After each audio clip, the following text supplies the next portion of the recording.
일단은 수집은 뭐 아시겠지만 그냥 이미 생산되어 있는 기록들을 모아서 획득하는 행위를 말합니다.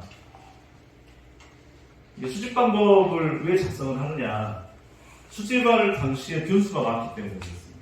어떤 유형도 그 매체별로 유형이 다 틀리잖아요. 종이를 수집하는 거하고 어떤 물건을 수집하는 거하고 그 다음에 뭐 디지털 파일이라든지 이런 걸 수집하는 거 다 틀리겠죠. 그렇기 때문에 수집 방법들을 먼저 알아야 되고요. 그리고 소장자와 수집자 입장차도 있습니다. 뭐 수집자는 당연히 주시겠지 하고 갔는데 그 소장자분은 저는 이거 못 줍니다 이럴 수도 있는 거고 여러 가지 수집하는 단계에서 뭐 변수가 많기 때문에 이런 것들을 전략적으로 짜고 좀 더 유연하게 대처하기 위해서 수집 당시에 그렇게 하기 위해서 수집 방법들을 먼저 알아가셔야 됩니다.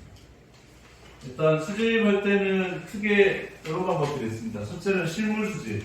그 원본 자체를 그냥 받아갖고 오는 겁니다. 이때는 이제 나중에 설명을 하겠지만 기증 형태를 보통 저희는 이제 추구를 하고 있고요. 매입은 하지는 않습니다. 제작지 없어서 매입이 힘들고요. 그리고 그 단가를 매겨야 되는 뭐 이런 평가들도 해야 되기 때문에 그것까지 힘들고요. 기증 형태를 갖고 있는데 실물 기증 형태를 받을 때는 이제 추후에 얘기하겠지만 계약서라는 것들을 작성을 하셔야 돼요. 두 번째 방법은 사본을 수집하는 겁니다. 원본을 이제 주시기 어렵다, 사정 때문에 이랬다고 하면은 그것들을 사본으로 만들어내는 건데요. 이것도 실은 공공기록학의 영역하고는 좀 차이가 있습니다. 공공기록은 사본을 수집하지는 않습니다. 사본 관리는 인지를 안 하거든요. 사본이 공공영역에서 관리하는 기록물 안에 들어가는 경우는 업무 맥락을 이 사본을 가지고 와서 증명할 수 있는 그 맥락체를 유지할 때만 가능합니다. 그러니까 예를 들어 뭐 종이로 업무 계획을 수립하고 결과 부분은 종이로 이제 이 결제를 대면 결제를 했는데 가운데 시행 과정은 전자로 했습니다. 전자로 기하여 전자로 결제를 내면 이때는 전자가 원본이 되거든요. 앞에 계획 수립하고 결과는 종이로 결제를 했기 때문에 종이가 원본이 되고요. 이럴 경우에 전자하고 종이하고 찢어지는 경우가 있습니다. 물론 이제 전자 쪽으로 종이를 다 스캔하고 올려도 되긴 하지만 실제 이제 이건 업무상 활용 때문에 그 종이를 스캔하고 올리는 거지 법적으로는 그렇게 하라는 게 없습니다. 제목만 등록을 해도 문서 공문서로 인정이 되거든요. 이 종이들이.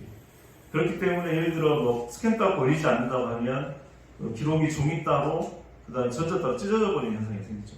이럴 경우에 한쪽만 봐가지고는 업무 맥락이 파악이 안 됩니다. 계획은 알겠는데 어떻게 시행했는지 모르겠고 결과만 보이게 되면 이렇게 되버리죠. 이럴 경우에는 전자 쪽을 사본을 떠가지고 이 원본 철에다 같이 편철하는 경우가 있습니다. 근데 이제 그럴 경우에도 원본 대조표랑 도장을 찍고 같이 편철하게 되겠고요. 감사관들이 보통 보면 공공영역에서는 이제 감사를 왔을 때 아직도 이제 이 시스템으로 보는 게 어려워 하시는 분들이 있거든요. 종이로 보는 걸 더 원하시는 분들이 있고 종이 원본이 또 많은 양을 차지할 때는 종이로 많이 보다 보니까 그렇게 업무 맥락 유지할 때는 이제 공공 영역에서도 사본들을 출력해서 이렇게 넣긴 하지만 이렇게 사본 자체를 수집한다는 개념을 하진 않습니다. 근데 이제 아까도 말씀드렸지만 이 아카이빙은 어떤 민간 영역에서 특수한 상황들이 많이 발생을 합니다. 그러니까 소장자가 안 주겠다고 하는데 별 수가 없잖아요. 근데 아카이빙 이 주제 안에서는 이 기록물이 중요한 핵심 기록이고 이런다고 하면은 행정부서를 가지고 처리할 건들은 좀 갈라져야겠죠. 그리고 기록 정보 같은 경우는 거의 대부분은 인터뷰를 통해서 좀 많이 따긴 합니다. 저 물건에 대해서 이제 어떤 뭐 유래가 있는지, 뭐 역사가 있는지, 뭐 추억이 있는지 이런 것들 따긴 하고요. 다음은 이제 기록을 수집할 때 필요한 협약들이나 이제 어떤 상호 간의 약속들이 있습니다. 일단은 기록을 소장하고 계신 분들한테는 이 기록을 저희가 수생해주세요 어쩌려가지고 약탈당하지 않을 권리가 있고요.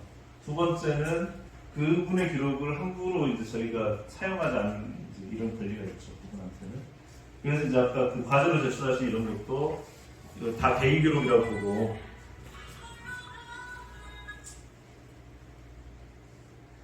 죄송합니다. 그 개인 기록이라고 보고 이제 저희가 다 이걸 수거해서 이제 그 파쇄를 하려고 하는 거고요. 그리고 일단 문제는 뭐 요즘에 개인정보보호 뭐 이런 것도 유명하고 그다음에 뭐 사진을 찍어도 초상권 얘기도 옛날에 나왔고 막 이러지 않습니까? 그래서 저희가 수집하거나 생산하거나 구술 인터뷰를 떠가지고 구술체로만 이런 것들도 어떤 동의서를 얻지 않고 그냥 자료를 활용을 하면 법적으로 문제가 생길 수가 있습니다. 그래서 협약은 이제 이런 권리들을 보호하고 기록들을 떳떳하게 이렇게 쓸 수 있는 이런 용도라고 보시면 되고요. 아카이빙 활동을 할 때 어떤 타인의 기록들을 수집할 때는 꼭 이런 협약이나 뭐 동의서들이 들어가야 된다. 정도를 이해하시면 될 것 같습니다. 첫 번째는 이제 협약서인데 이거는 아까 말씀드렸듯이 원본을 그 소장자가 기증한다고 할 경우에만 이게 저희는 이제 매입은 아직 하고 있지 않기 때문에 이럴 경우에만 협약서를 작성하고 있고요. 내용은 협약서에 이제 간략본하고 협약서 내용하고 기증기록물 목록들이 이렇게 첨부되어 있는 그 협약서 같은 경우는 이쪽 저희 이제 소장자 쪽에서 수집자 쪽에서 한 분은 관리해야 되고 기증자 쪽에도 한 분 드려야 된다. 그래서 가운데 단위를 짓고 뭐 이런 형태로 협약서를 작성하고 있습니다. 그리고 아까 사본 기록물들을 수집을 할 때 원본이 아니라 사본 수집을 할 때 이 사본들을 활용해도 된다는 동의서를 받고 있습니다. 이것도 동의서하고 그 사본으로 되어 있는 그 기록물 목록, 수집한 기록물 목록으로 구성되어 있고요. 세 번째는 아까 기록 정보도 수집한다고 했지 않습니까? 그 기록 정보, 카드 안에 작성한 저희들 정보들을 활용을 할 때 이제 동의를 얻는 동의서입니다. 이것도 이제 그 해당 기록물 목록이 들어가고요. 네 번째는 인터뷰를 이제 아카이빙을 하다 보면은 자주 하시게 될 겁니다. 그러니까 개인 아카이빙이나 일상적인 아카이빙 있잖아요. 이런 지극히 개인 아카이빙들은 인터뷰가 뭐 거의 발생하지 않겠지만 예를 들어 뭐 마을 단위로만 범위를 넓혀도 우리 마을의 대소사를 아카이빙 하겠다고 해도 뭐 마을 잔치를 한다. 잔치 뭐 영상을 찍거나 뭐 사진을 촬영할 수도 있지만 그 참여하신 주민분들하고 이런저런 이야기도 해볼 수 있지 않습니까? 뭐 이런 것들이 이제 인터뷰 내용으로 들어갈 거고요. 이때도 이제 이 인터뷰 내용을 결국은 활용을 해야 되기 때문에 활용 동의서를 작성해서 받으셔야 됩니다. 크게 협약서나 동의서를 이렇게 아까 수집 방법에 따라서 한 4가지 정도로 볼 수 있고요. 그러면 기록 수집은 그냥 무작위로 나 이 주제 정했으니까 이 기록을 어디 가서 달라고 하면 주겠지 이렇게 무대포적으로 나가는 거냐. 그거보다는 뭔가 이제 절차나 방법에 따라 절차들을 먼저 생각을 해가지고 가는 게 더 유리하겠죠. 그래서 절차에 대해서 좀 설명을 드리겠습니다. 절차는 크게 수집 전 단계, 그러니까 수집을 직접 하기 전에는 뭘 해야 되는지, 그 다음에 수집 단계에서 뭘 해야 되는지, 수집 후에는 뭐 해야 되는지에 대해서 좀 설명드리도록 하겠습니다. 일단 수집 전 단계에서 첫 번째로 해야 되는 수집 계획을 세워야 됩니다. 이 수집 계획이 없으면은 아카이빙을 지금 본인이 이제 주제로 선정한 그 아카이빙의 기록들을 수집하거나 뭐 생산하는 과정에서 범위가 굉장히 불투명해지면서 이상하게 뻗어나갑니다. 작년에 저희도 경험했던 건데 명확하게 기준이나 이런 걸 정하지 않으면 예를 들어 작년에 또 고목으로 얘기해보고 있습니다. 고목이 최대한 이제 운명별로 그 실제로는 2개 운명밖에 안 들어갔지만 그 2개 운명 빠졌거든요. 근데 운명별로 최대한 1개씩 하려고 했습니다. 그 전에는 이제 이 기준도 세우기 전에는 그냥 무작위로 고목하자 이렇게 했거든요. 그러다 보니까 한쪽으로 막 편향됩니다. 특정 지역만 가게 되고 이렇게 되더라고요. 또는 고목의 개수가 그러니까 어느 정도 고목을 지금 기준으로 우리가 아카이빙을 할 거냐. 일단 주민들을 만나자라고 했고요. 주민들한테 저 보호수가 아닌 저 고목이 이 마을에 어떤 의미가 있는지 먼저 여쭤보고 뭐 이런 방법들을 좀 정하고 이렇게 했습니다. 그리고 그 보호수나 천연기념을 제외하자라고 하는 범위를 설정했고요. 그 외에 고목들이 더 의미가 있다고 우리한테는. 그리고 이 뭐 한 100여 년 넘어가는 이 고목들이 좀 더 오래 뭐 관이라든지 민간에서 마을에서 좀 더 관리를 해주면 이외에도 보호수로 지정되지 않을까. 그런데 좀 도움이 됐으면 하는 기록집을 만들자. 뭐 이런 의도에서 이제 공목표를 그렇게 만들었는데 그런 계획들을 처음에 안 세웠습니다. 그냥 공목하자라고 내려들어요. 그러다 보니까 문제가 굉장히 많이 생기고. 그래서 일단은 어떤 기록을 수집할 건지에 대한 범위. 어제도 일기분들이 지금 주제 선정하고 있거든요. 이게 저는 이제 교육을 하고 있잖아요. 일기분들은 올해 아카이빙을 뭘 할 건지 개인 주제를 지금 다 내고 계십니다. 그래서 크게 네 가지로 나눠졌는데 하나는 영광 사람들의 미소를 전체적으로 촬영하고 싶다. 그래서 이 미소를 촬영해서 이분들이 왜 웃게 됐는지에 대한 미소 짓게 된 이 생각들이 있잖아요. 그런 것들을 질문을 던지고 그거에 대한 인터뷰를 따겠다. 이게 하나였고요. 미리 공개도 되나 모르겠는데 두 번째는 어떤 분이 아이디어 냈는데 영광의 들녘이 계월별로 다 이쁜데 밭을 난 아카이빙 해보고 싶다. 뭐 이런 얘기도 있었습니다. 아이디어 중에 하나였습니다. 그래서 밭을 아카이빙 할 때는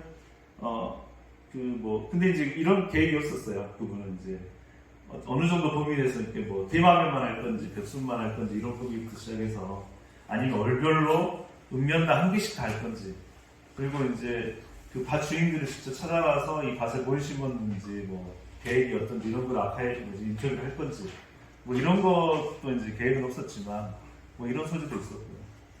뭐 이제 어찌됐건 이런 소재들에 맞춰가지고 이런 계획들을 세워야 되는데 다 중요한 건 범위가 일단 제일 중요합니다. 범위나 기준들을 제대로 못 잡으면은 계속 이상한 방향으로 빠지거든요. 두 번째는 항상 생각 머릿속에 심어놓으셔야 되는 거는 지금 내가 이 아카이빙을 왜 하고 있는지를 꼭 심어놓으셔야 됩니다. 이 주제에 대해서. 이것도 헷갈립니다. 하다 보면. 그러니까 수집물이 어느 쪽이 굉장히 다양하게 나오고 원래 계획했던 거와 다르게 나오면은 이 수집물에 맞춰가지고 다 바뀌어버립니다. 주제도 바뀌어버리고 범위도 바뀌어버리고 다 흔들리거든요. 그래서 구상할 때 이런 걸 좀 잘 하셔야 된다. 그리고 우선순위, 모든 걸 다 수집할 수는 없지 않습니까? 그러니까 가장 핵심적으로 중요한 것부터 먼저 필요한 것들 먼저 선정을 해놓고 기록들을 수집하셔야 됩니다. 그리고 소장자도 알아보셔야겠죠. 이 주제에 대한 기록도 수집할 건데 문화원에 있다더라, 어디 학교 선생님이 가지고 계신다더라, 이런 수정들을 좀 아셔야 되고요. 그리고 요걸 수집할 때 어떤 문제가 있을까라는 걸 대충이라도 좀 예상을 좀 해보셔야 됩니다. 아까도 말씀드렸지만 수장자를 안 주겠다, 인터뷰도 안 하겠다, 이럴 수도 있지 않습니까? 아예 문 잠가놓고 안 열어주고 이럴 수도 있잖아요. 그러니까 이런 것들에 대한 것들을 수집 계획 단계에서 요거 말고도 이제 여러 가지 요소들을 좀 고민을 해보셔야 됩니다. 그리고 계획을 세우면 다음에 이제 아까도 계획 중에 있었지만 소장자를 구체적으로 선정을 해봐야 되겠죠. 근데 소장자가 떠오르지 않을 경우가 있습니다. 이럴 경우에는 이 아카이빙 주제하고 이 주제를 잘 알만한 분들 찾아가시면, 예를 들어 우리 시골 같은 경우는 이장님들이 마을단위 좀 많이 하시잖아요. 그러니까 이런 식으로 저희 고국 같은 경우는 좀 그런 식이었습니다. 이장님들께 먼저 찾아가서 마을에 이런 고국들이 있나요? 이런 것들 여쭤봤죠. 그러니까 이렇게 하다 보면은 소장자에 대한 이제 조사도 또 가능하고요. 계획 세우고 소장자 선정을 했으면 이제 소장자분하고 약속을 정해야죠.